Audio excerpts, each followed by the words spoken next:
One of my favorite classes as an undergraduate was Sociology of Culture. For that class, we read novels from different places and times and then talked about what was going on in those places and spaces that produced this kind of narrative or gave meaning to this narrative. It's very important to understand that when you're looking at oral history, you're looking at people's stories, and stories tell us quite a bit about the culture from which they emerge. Stories are told by a narrator who has some influence over the content. If you take a look at the books I've listed there, I can tell you I've left off the one that I didn't like. In addition, when I first made the list, I remembered Native Son, not Invisible Man, and I had to really stop and think about it. But once I got the title correct, it actually spurred the memory of 2 of the 4 books on the list. Storytelling is a genre, and how we tell stories reflects our dominant culture. For example, what do we consider relevant? What tells you more than your other sorts of statements? What details are significant, and what metaphors do they evoke? How do we think stories should be told? How have we been taught to tell stories? Who counts? Who's visible and who's invisible?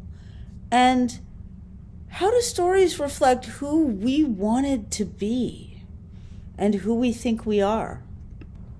All of these reflect the time and place from where we've come and our experiences. If you take a look at oral histories from similar times and spaces, there'll be lots of unique details, but there'll be a lot of overlap in how the story is told, what counts as a story, all these things we've been talking about. Stories are always particular to their place and time. What is the day-to-day like during that time? It may be very different from today, and you might not even be aware of all the things you should be asking about. Also keep in mind, stories are always told from a specific point of view. That narrator is only going to be aware of some things. There's other things they're going to be leaving out about that place and time because from their positionality, they're not aware of those things. What are the life options for somebody at that subject position? People at different subject locations are going to have different lived experiences. And finally, it's really important that you consider how the interviewer impacts the story. Who the interviewer is will have a significant impact on how the story is told and what the narrator feels comfortable relaying. You want to do things to minimize or mitigate any impacts that you're having. It's not enough just to consider how you might be impacting the storyteller. You need to think about how your positionality is impacting your interpretation and the questions you ask. Self-reflexivity is a critical feature for a social science researcher. You need to interrogate not just what your subject is telling you and how you're impacting it, but you need to interrogate yourself. How do your belief systems reflect existing relations of power and privilege, and how is that impacting the story that you're now part of? So it's important that when you start your interview, you have these broader understandings of the things you're going to be talking about. Obviously, your narrator is going to fill you in on the details, but it's important that you understand the time, the place, the culture, and the potential stressors of that time that'll form the centerpiece of your interview.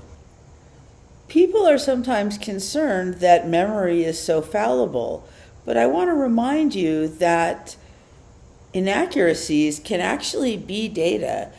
The way people misremember can sometimes tell us things about our culture, about our beliefs, about what we want to believe. Sometimes people will tell you folk tales as if it's something that happened to them. Often researchers will find people repeating the same types of folk tales or even cautionary tales, that it's clear that these were the sorts of stories repeated to them during their childhood. Well, it doesn't really matter if this is an accurate reflection of something that happened or if this is a story that's told to people. It's still data that tells you something about their time and place. And I also like to remind people that Silences and omissions is also a very important piece of data. It tells you what for their time and place were things that could be talked about, and maybe what things were inferred or not spoken about. So this is a lot to think about, but remember, in that final story, you are now part of the narrative, and I want you to think about how you become part of the narrative and what your role can be in being part of this story. Thanks for watching.